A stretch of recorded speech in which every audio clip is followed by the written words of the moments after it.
அனைவருக்கும் வணக்கம். உங்களுடைய ஜாதகத்துல லக்னம் எதுவாக வேண்டுமானாலும் இருக்கலாம். அந்த லக்னாதிபதி எங்கு இருக்கிறார் என்று நாம் பார்க்க வேண்டும்.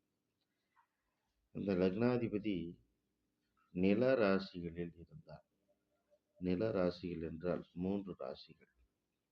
ஒன்று ரிஷபம், இன்னொன்று கன்னி, இன்னொன்று மகரம். இந்த நில ராசிகளில் லக்னாதிபதி அமைந்திருந்தால் நிச்சயமாக பொறுமை உண்டு, நிதானம் உண்டு.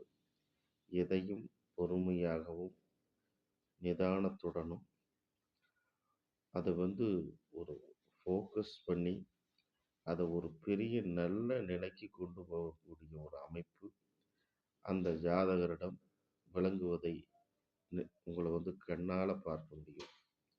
ஸோ நிலராசியில் லக்னம்